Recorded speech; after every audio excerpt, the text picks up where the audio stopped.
spotlight can shine on you. So I made sure It doesn't matter. No one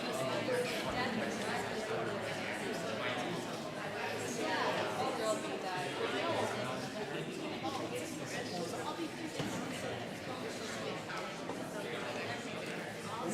Still a tool.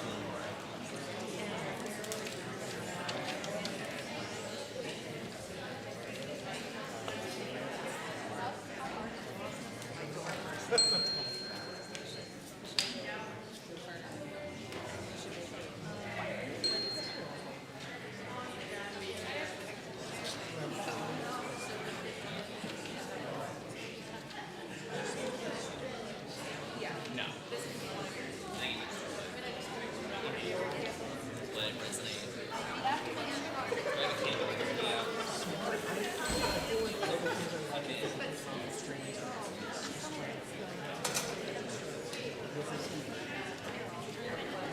Very end.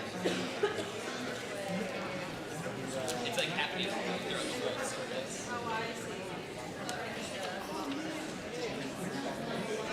Yeah. It's pretty freedom. Now it's chicken hole. Or there's a that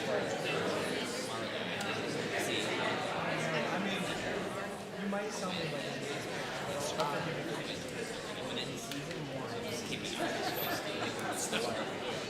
So there is the other side.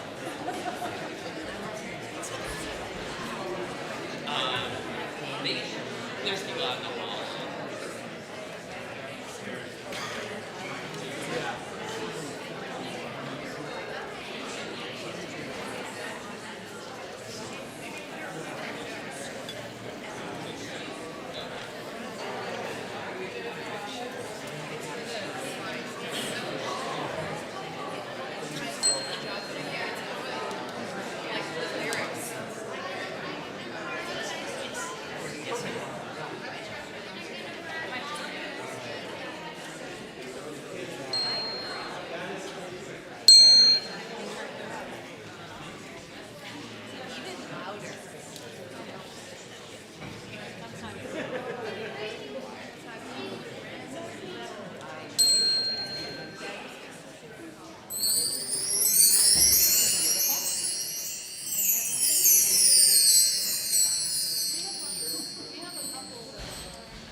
Yeah, we do about 20.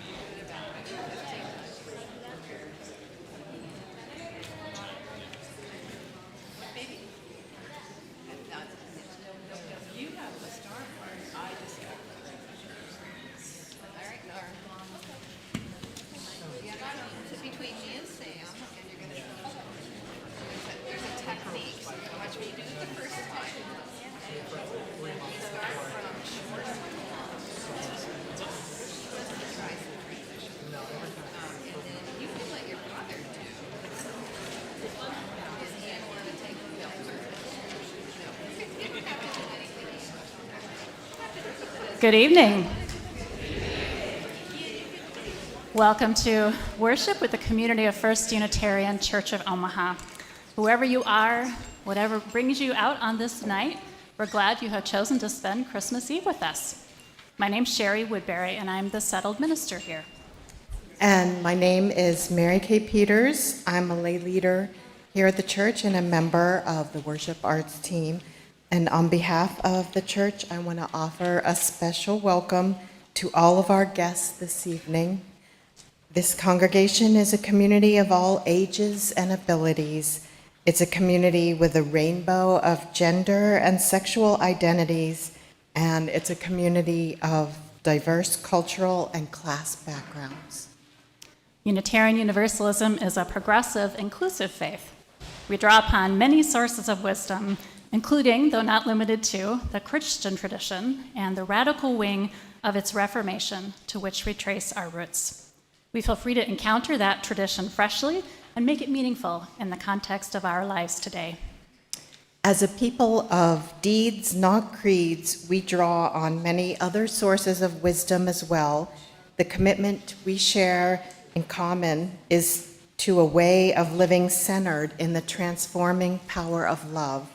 This is the very power that Jesus embodied in his life and teachings.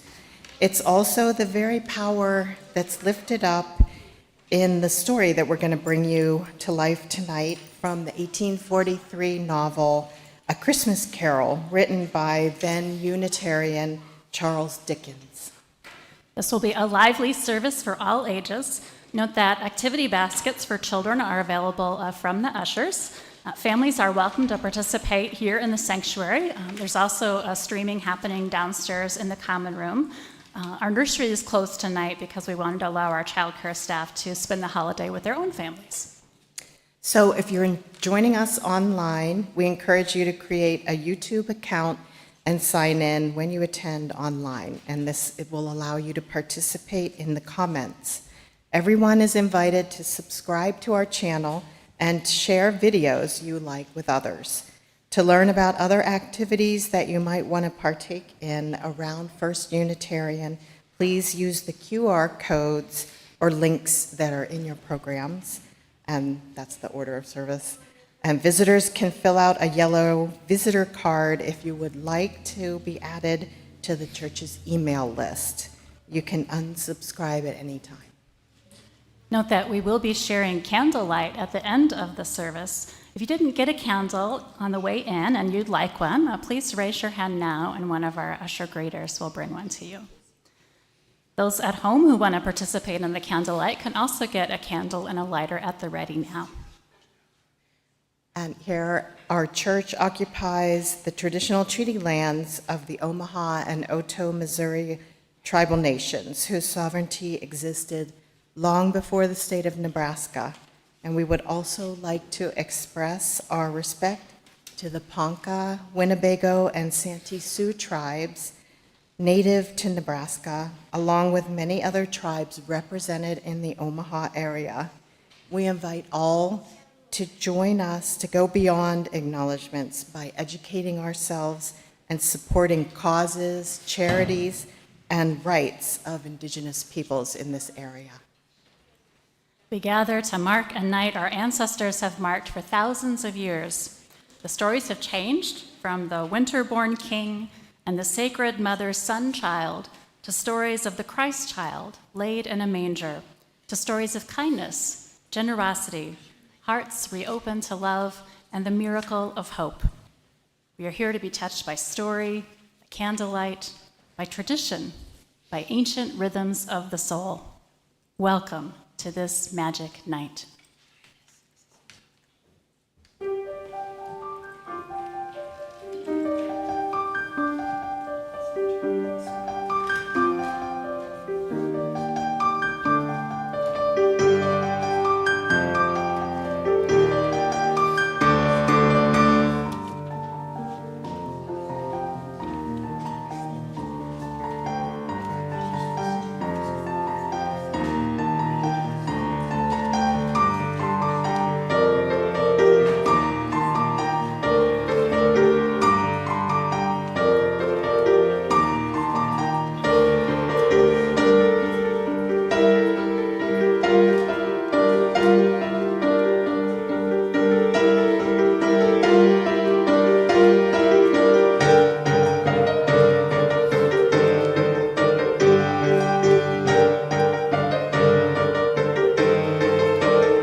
We invite you now to join us in our opening words by the great Unitarian Universalist religious educator, Sophia Lyon-Foss. You'll find it in the Gray Hymnal number 616.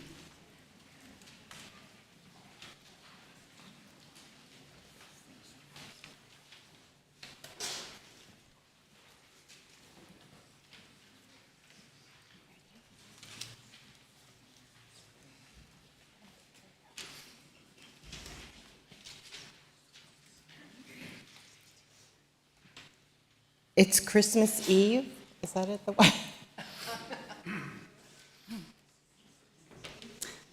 So if you're on the piano side, you can begin with the words in the regular font. That'll be with me. If you're on the organ side, you can respond with the words in italicized font, and that'll be with Mary Kay, and that's 616. Let's begin. For so the children come, and so they have been coming. Always in the same way they come, born of the seed of man and woman. Herald their beginnings. No prophets predict their future courses. No wise men see a star to show where to find the babe that will save humankind. Yet each night a child is born is a holy night. Fathers and mothers, sitting beside their children's cribs, feel glory in the sight of a new life beginning. They ask, where and how will this new life end, or will it ever end?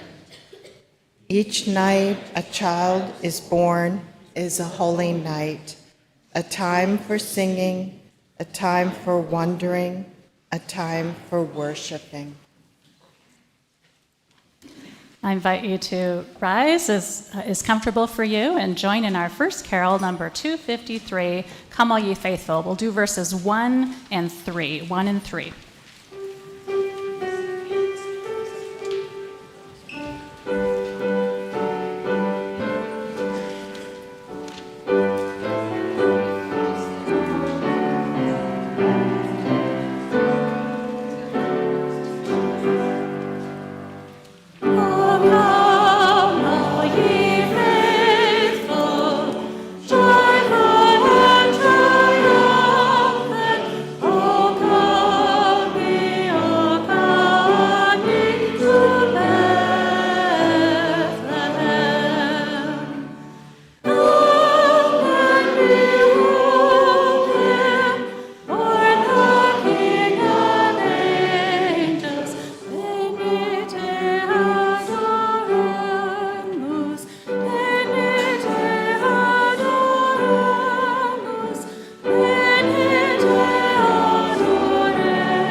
Seated.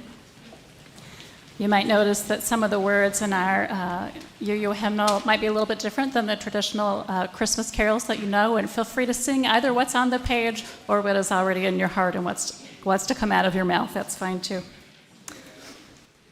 During our service, we'll hear a classic Christmas story written by the great Unitarian writer Charles Dickens. We light our chalice with his words. I have always thought of Christmas time when it has come round as a good time, a kind, forgiving, charitable time, The only time I know of in the long calendar of the year when men and women seem by one consent to open their shut-up hearts freely and to think of people below them as if they were really fellow passengers. We light our chalice tonight for all of our fellow passengers in this life, that this holiday may bring lightness where there is heaviness and joy where there is sorrow. Our next carol from where you are in your seats is number 235, Deck the Hall. We'll do the first two verses.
In 1843, shortly after visiting Unitarians here in the United States, and shortly after joining a Unitarian church in his country, England, Charles Dickens wrote the beloved story called A Christmas Carol.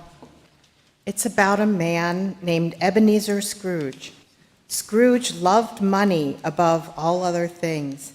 To him, it was the most important thing in life, more important than family, friends, the people who worked for him, or people in general. Let's see what Dickens said happened to Scrooge one fateful Christmas. Let's start our Christmas Eve play.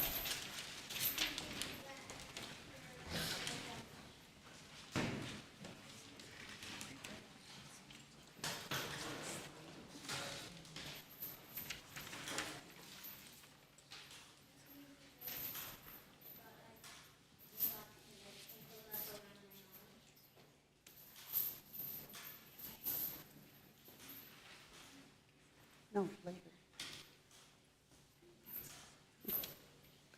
All right, sorry. Once upon a time, of all the good days in the year, on Christmas Eve day, old Ebenezer Scrooge sat busy in his money-counting house.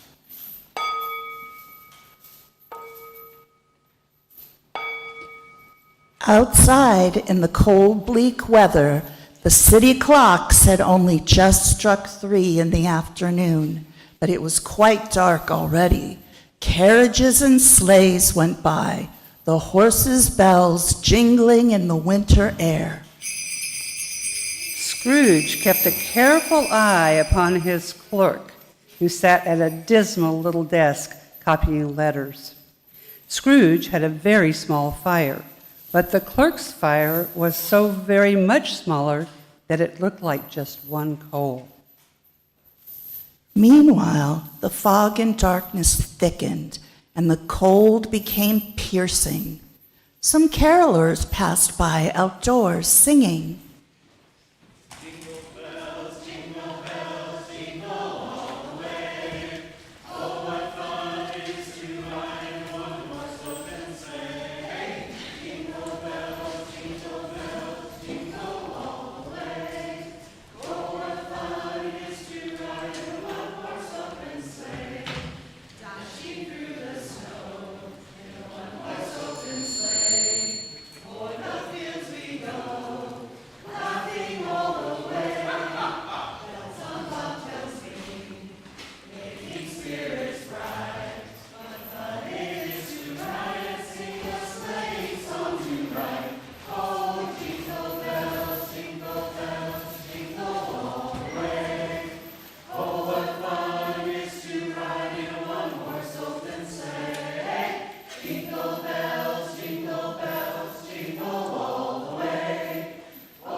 Christmas?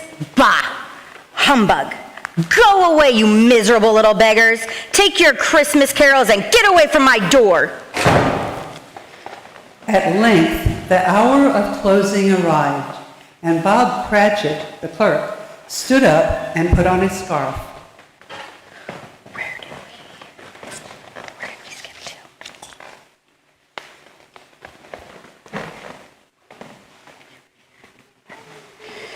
You want all day off tomorrow, I suppose, it being Christmas Day. It's quite convenient, sir. It's not convenient. It's not fair. I pay a day's wages for no work. But it's only once a year. A poor excuse for picking a man's pockets every 25th of December. But I suppose you must have the whole day. Be sure to be here all the earlier the next morning. I promise. Merry Christmas, sir. Merry Christmas. Bah! Humbug! Humbug, I say!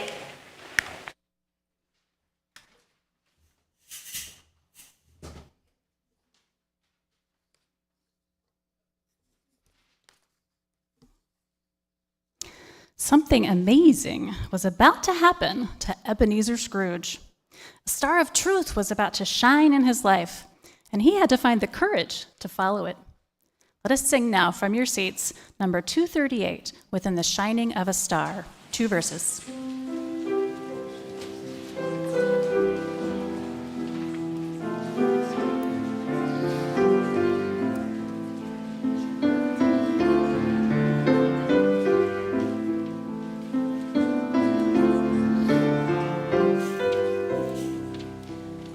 Within the shining of a star, we catch a glimpse of who we are. In every infant bird we see the hope of our nativity. The miracle of each new birth can shake and sing the stormy earth. Triumphantly, the newborn's cry strikes echoes from the waiting sky.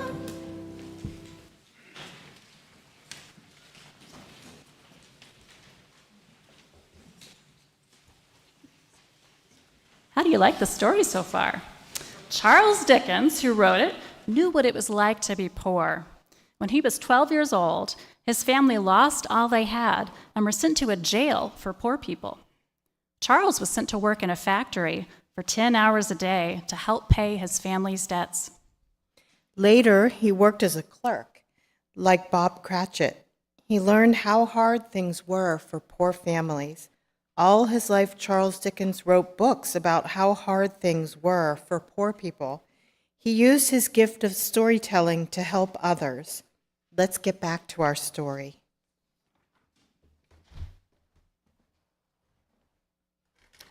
Scrooge went home to his chambers, which had once belonged to his dead business partner, Jacob Marley. They were a gloomy set of little rooms in an old and dreary building where nobody lived but him. The yard around the building was so dark that Scrooge had to grope with his hands. As he found the doorknob and put the key into the lock, he saw not a knob, but the face of Jacob Marley. Scrooge had not given one thought to his former business partner, Jacob Marley, since his death 7 years ago. Startled, Scrooge looked upon the face of Jacob Marley and stared as it turned back into a doorknob again. Scrooge put his hand upon the key, turned it sturdily, walked in, and lighted his candle.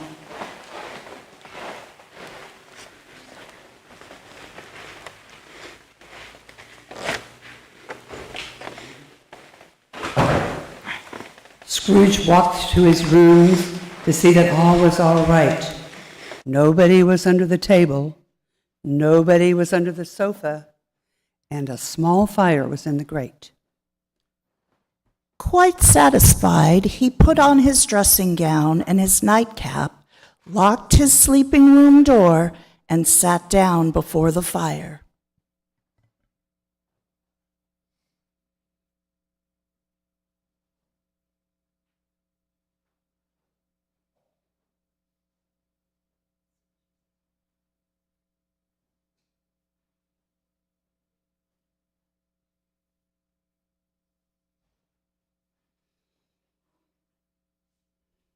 As Scrooge sat there, he heard a clanking noise deep down below, as if some person were dragging a heavy chain in the cellar.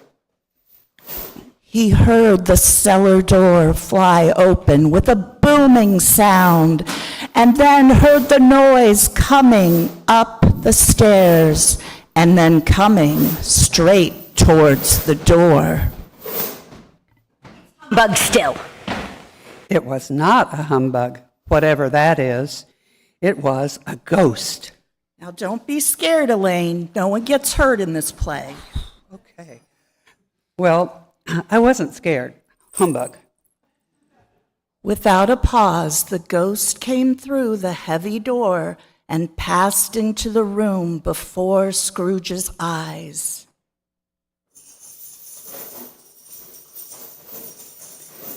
A chain clasped about the ghost's middle held ledgers. Those are books where people keep track of money. And deeds. Those are the papers about who owns property. And cash boxes, keys, and padlocks made of steel. Who are you? I am your old business partner, Jacob Marley. Humbug, I tell you. Humbug.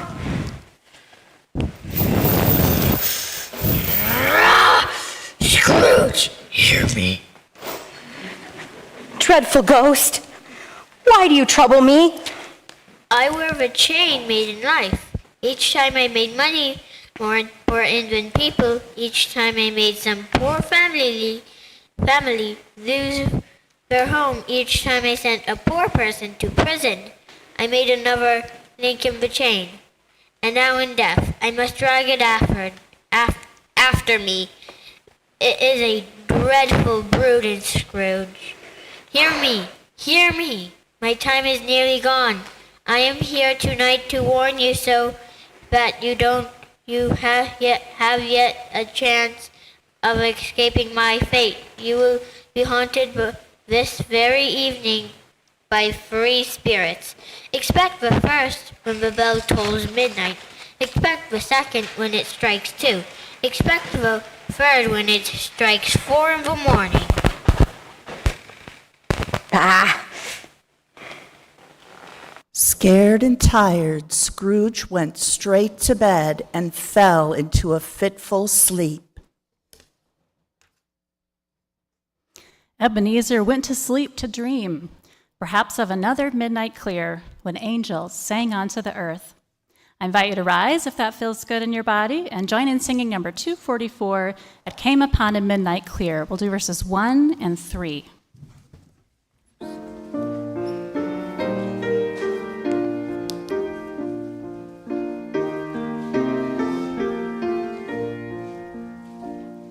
It came upon a midnight clear, the glorious Son of all, from angels landing near the earth to touch their hearts of gold. He sung the earth to all goodwill, from heaven to earth they bring. The world in solemn stillness lay to hear the angels sing. But with the walls of war and strife, the world has suffered long. Beneath the angels' strain have rolled 2,000 years of wrong. And we who fight the wars hear not the loss of which they bring. Oh, hush the noise of battle strife, and hear the angels sing. You may be seated. Now, I said that Scrooge loved money more than friends, but maybe he had one friend anyway. Maybe this person, Marley, was his friend, because they came back to tell Scrooge the truth. Friends do that sometimes. Sometimes a good friend will tell us the truth about how we could be better people. Do you think Scrooge will listen to this friend or to the ghosts that would come? Let's see. Scrooge awoke when he heard the bell sounding the hour of midnight.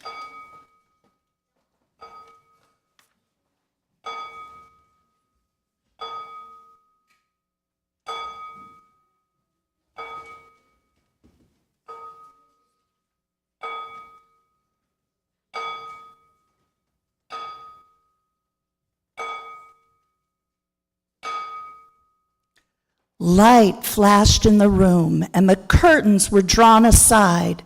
Scrooge found himself face to face with an unearthly visitor. It wore a tunic of the purest white and a lustrous belt, and the dress was trimmed with summer flowers. I am the ghost of Christmas past. As the ghost spoke these words, she clasped Scrooge's hand, and they passed through the wall, and soon stood on a country road with fields on either side.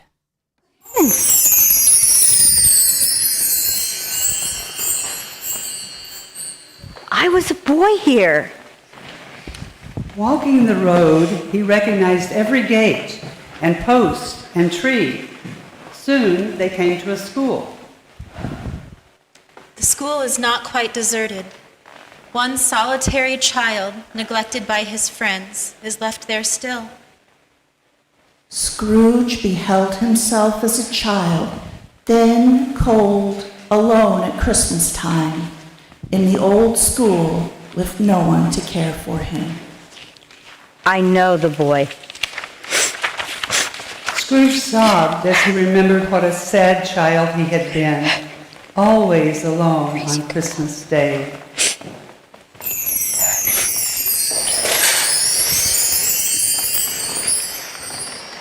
The ghost grasped his hand again and stopped at a warehouse door. Oh, Fezziwig! I had my first job here. In they went, and at the sight of an old gentlewoman sitting behind a high desk, Scrooge cried out, Why, it's old Fezziwig! Bless her heart. It's Fezziwig alive again. Yoo-hoo! Yoo-hoo there, Ebenezer. Yoo-hoo there, Dick. Scrooge's former self, now a young man, came briskly in, accompanied by a fellow apprentice. Yoo-hoo, my boy. No more work tonight. Christmas Eve, Ebenezer. Christmas Eve, Dick. The Christmas party. She threw such marvelous parties. Plenty of cake and punch and pie. It was glorious. Of course, it cost her a fortune. Scrooge could barely believe his eyes, seeing himself as he was then. As a jolly Christmas party began, Scrooge caught the eye of a young girl, Fezziwig's daughter, Belle. Ah, Belle, as lovely as ever. She always took my breath away. That was before I took the job with Marley and became infected with greed.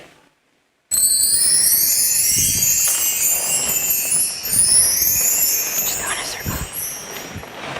And then again, away Scrooge and the ghost went. Again, Scrooge saw himself, older now, a man in the prime of his life, with an eager, greedy, restless motion in his eyes. He sat not alone, but with Belle, who had tears trailing down her cheeks. He had loved this girl once, and they were to be married. Oh, Spirit, do not show me this day. We cannot marry, Ebenezer.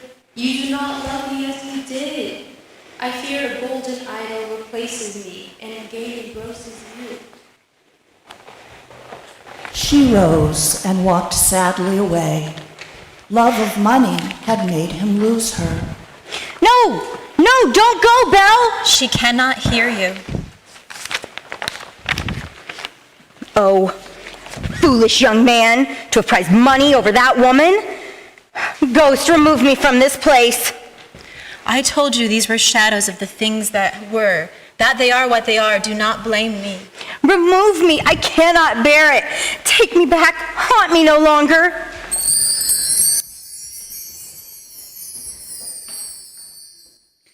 Scrooge found himself in his own bedroom and fell heavily back to sleep. When the star of truth shone into Scrooge's life, he had the courage to follow and to see what treasures its light revealed. Some were painful, but valuable all the same.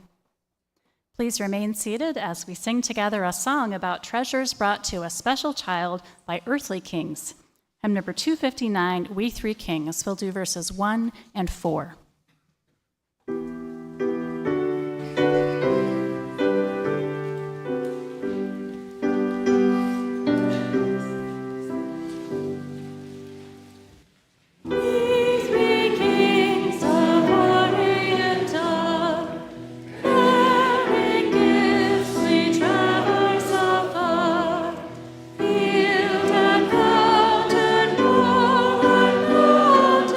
Following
Here at First Unitarian, our mission is to foster the whole person, compassion, and justice.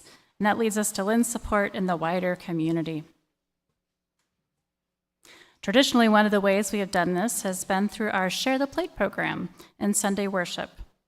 Each month, general donations are split between the church and an organization that meets needs in Greater Omaha. Well, just for tonight, we focus instead on building support for members of our own congregation who may be in need. You can help by giving to our Caring Team funds. Our Caring Team helps by giving rides, meals, and much-needed connections when one in our church community is grieving or recovering from illness or surgery. We also have funds which can be tapped when we learn that a member is struggling financially and could use some support to bridge a gap. And if you're online, the link to donate in support of our caring ministry is in the service description. Anyone can use the QR code in the order of service. The basket will be passed here in the sanctuary shortly. Note that you can put raffle cards in there as well as donations. In addition to any financial gift you're able to make, the Caring Team and I appreciate learning about any needs that exist among our membership so we can support people appropriately. And this is true throughout the year. Please don't hesitate to approach the church if you yourself are in need. Support can be handled confidentially. Thank you for giving as you are able in support of our ministry of care.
Can you imagine seeing yourself as you once were? What a gift the spirit of Christmas past gave Scrooge, helping him remember how he became the person he was. It was a painful gift for Scrooge. Let's see how he was able to receive it and the gift of the next spirit.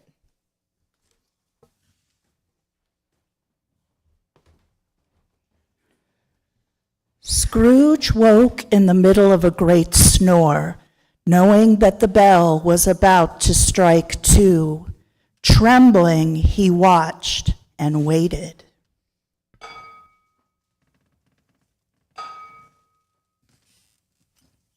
He saw a blaze of ruddy light, which was more alarming than a dozen ghosts. He got up softly and shuffled in his slippers to the adjoining room, from whence the light seemed to shine. Mr. Scrooge, good fellow, come in, come in.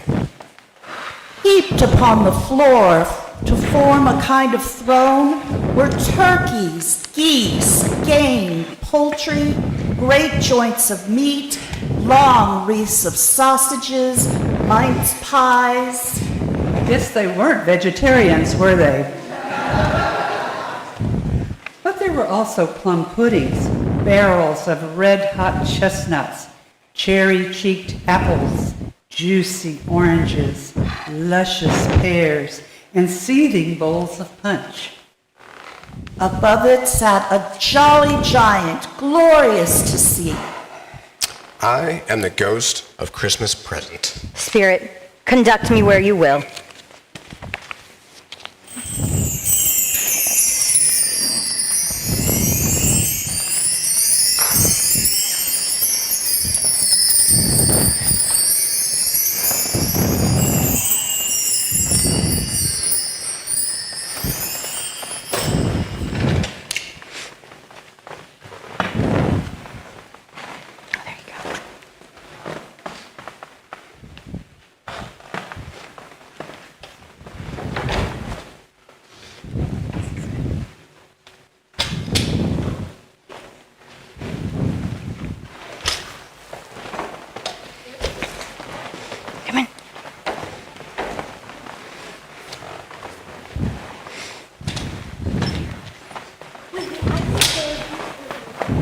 Knox, you come over here. Stand by these two. Gone was the fine food and punch. Gone was the room and the warm fire. Instead, Scrooge and the ghost of Christmas present stood on the threshold of Bob Cratchit's door. Blessings on this house and all who dwell within it. They went through the door as if it were merely a mist. Inside, they found a merry bustle as the Cratchit family prepared for Christmas dinner. Why, it's Bob Cratchit. This must be his house. This must be his family. The Cratchit children set chairs for everyone. Bob took his child, Tiny Timothy, beside him. Tiny Timothy was small and thin and sickly. The child could hardly walk and needed a crutch to get along. And who is that little one? That is Tiny Timothy. Why is she walking with a crutch? I fear that Tiny Timothy is not well. She has been sickly all her young life. At last the dishes were set on, and the grace was said. Mrs. Cratchit brought in a small goose on a platter. A toast to the founder of the feast, Ebenezer Scrooge. Founder of the feast, indeed. How can he expect you to support a fine family on such a small salary? My dear, it is Christmas, and we are meant to be generous with all, even Mr. Scrooge. To Mr. Scrooge, then, God bless him. Yes, a Merry Christmas to us all, my dears. God bless us. God bless us. God bless us, everyone. If Tiny Timothy will live. I see a vacant seat in the poor chimney corner and a crutch without an owner, carefully preserved. But no, that cannot be. Can nothing be done? If these shadows remain unaltered by the future, the child will die.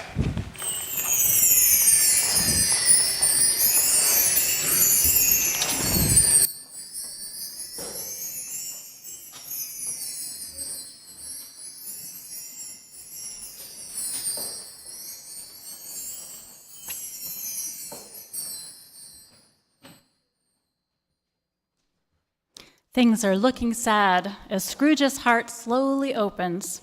This is a gift of Christmas. Even when things are difficult, we believe in the message it brings. The sanctuary singers share more about that.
Because of the gift of truth from the ghost of Christmas past, Scrooge has seen himself as a lonely child, transformed into a man more inspired by greed than love.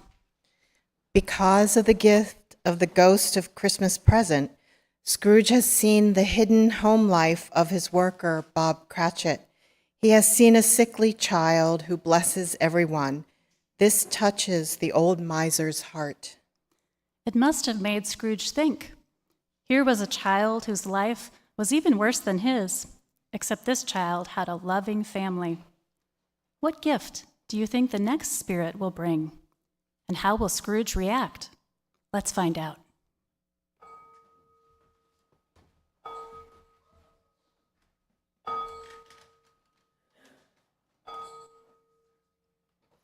Scrooge lifted his eyes and beheld a solemn phantom, draped and hooded, coming towards him.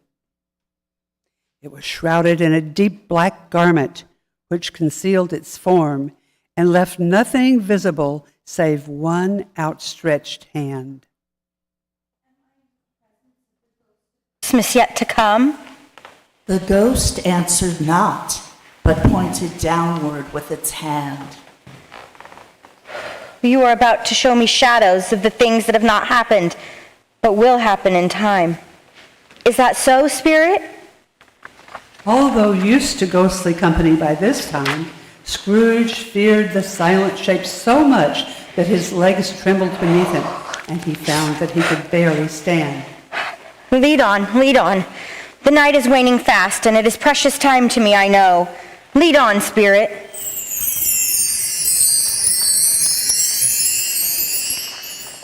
Scrooge looked to find himself outside the door of Bob Cratchit's house once again.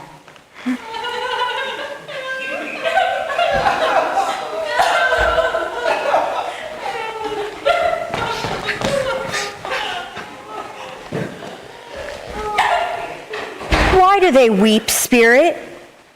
The spirit said nothing, just pointed to Bob Cratchit coming up the street, head bowed down. Cratchit sighs, then squares his shoulders as he opens the door. Sorry I'm late, my dear. I was in the churchyard visiting Tiny Timothy's grave. I promised her I would visit it often. Oh, Bob, I miss her so much. So do I, my dear. So do we all. That's enough, cruel Spirit. Is there no hope that Tiny Timothy could live? The spirit said nothing, just raised one ghastly arm and pointed. The next moment, the spirit and Scrooge stood in a graveyard. The spirit pointed to one of the graves.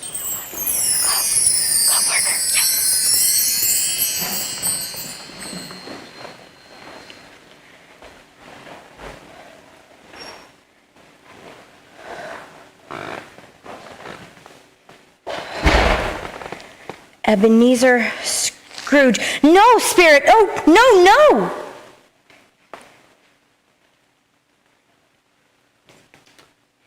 The ghost said nothing, but merely pointed at a headstone. What is this place? Is this where poor Tiny Timothy is buried? No, no, it can't be. Ebenezer Scrooge, no. The ghost of Christmas yet to be did not stir, did not move. Spirit, hear me. I am not the man I was. Good Spirit, assure me that I may yet change these shadows you have shown me, if I change my life. The spirit did not move. I will honor Christmas in my heart and try to keep it all the year. I will live in the past, the present, and the future. The spirits of all three shall strive within me. I will not shut out the lessons they teach. Oh, tell me I may sponge away the writing on this stone. Holding up his hands in one last prayer, he saw an alteration in the ghost's hood and dress.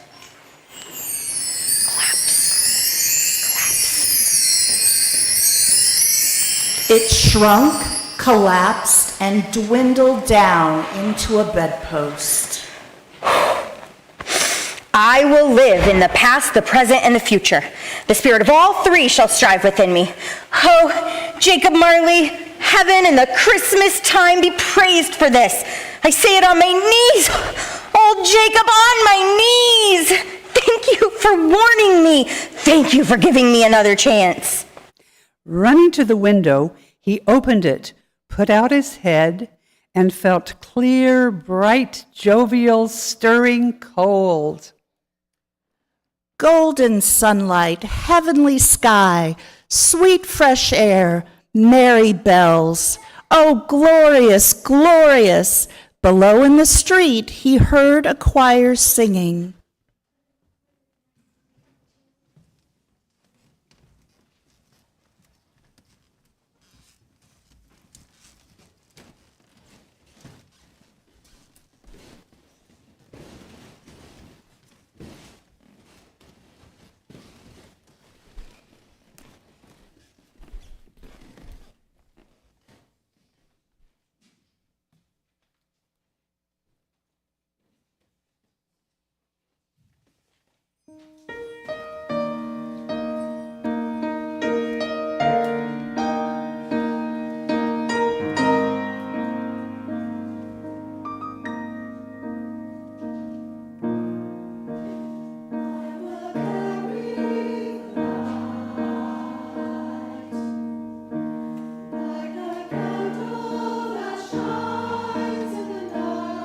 I've been a beacon that's burning.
and I am indeed inspired by the light.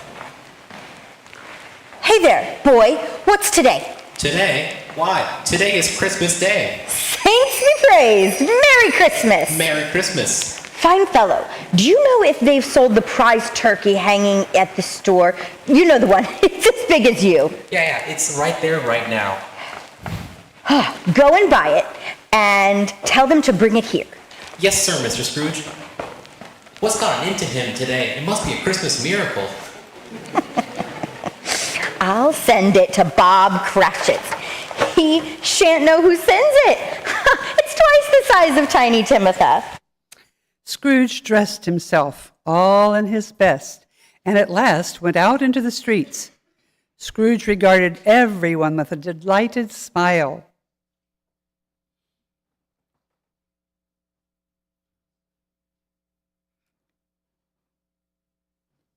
He went to church and walked about, watched the people, patted children on the head, talked with the beggars, and found that everything could yield him pleasure. Soon we will conclude our play, but first let us rise and sing together in the spirit of this happy moment, number 240, I Heard the Bells on Christmas Day, verses 1, 3, and 4.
You may be seated.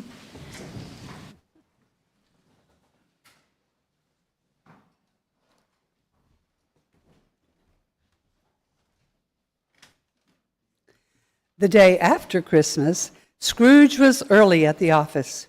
He was waiting when Bob Cratchit entered, a little late.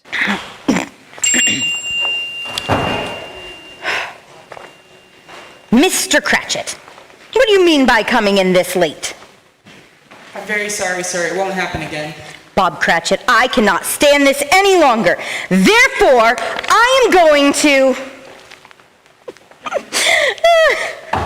raise your salary. Raise it, sir? Are you feeling well, Mr. Scrooge? Better than ever in my whole life. Merry Christmas, Bob. You are serious. And a Merry Christmas to you, sir. And may it be a merrier Christmas, my good fellow, than I have given you for many a year. Not only do I intend to raise your salary, Bob Cratchit, I intend to provide Tiny Timothy with the finest medical care that can be found. Tiny Timothy, how do you know about my child, sir? Oh, never you mind right now. I have quite a tale to tell, such as you would never believe. We will discuss all that this very afternoon, Bob, over a cup of Christmas punch. For now, let's see what we can do for some of the poor people who rent apartments from me. Scrooge was better than his word. He did it all and infinitely more. And to Tiny Timothy, who did not die, he was a second father. Scrooge became as good a friend, as good an employer, and as good a man as the old city ever knew. And it was always said of him from that great night forward that he knew how to keep Christmas well. And may that be truly said of all of us. And so, as Tiny Timothy observed, God bless us, everyone.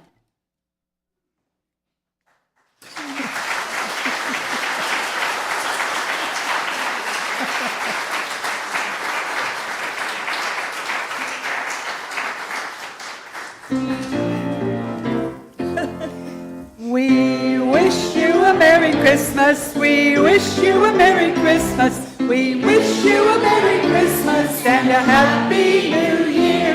Good tidings we bring to you and your kin. Good tidings for Christmas and a Happy New Year.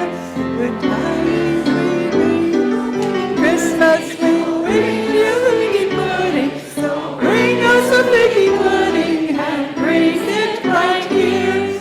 We wish go until we get to you and your kin. We wish you a Merry Christmas and a Happy New Year. A round of applause for all our actors.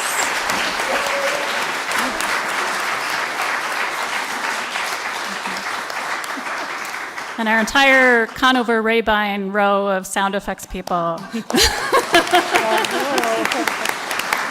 a great job. And so concludes our story. Thank you to all who helped to make it happen.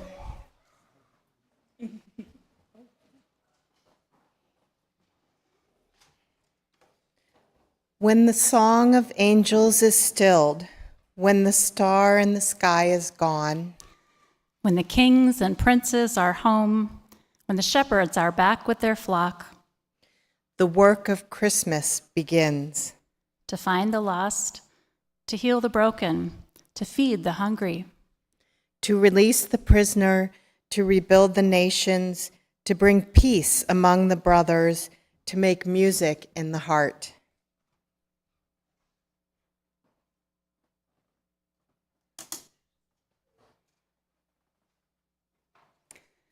And now the communion of light. We will share candlelight throughout the whole congregation as we sing Silent Night. Here's what to do. When the music starts, well, the lights are already off, so they're ahead of me. Those of you who are at home, if you'd like to create an atmosphere kind of like this, you can dim the lights at home as well. We'll share in the communion light by passing the flame from candle to candle all throughout the sanctuary. Mary Kay and I will get us started from the chalice now. And then after the music starts, this is the important part, the person who has the lit flame is going to keep their candle upright, and the person who has a flame to light, a candle to be lit, will turn it sideways. So any children present, keep an eye on the adults and make sure they're doing it correctly, right? If your candle's lit, it stays up and down, okay? So why don't you get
Merry Christmas, everyone.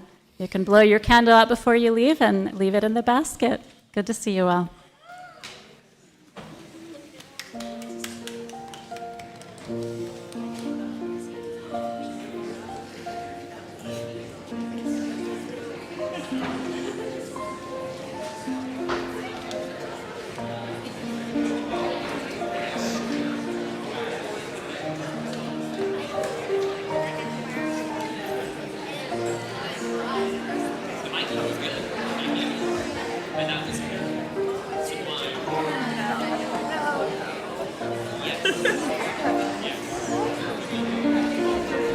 Right.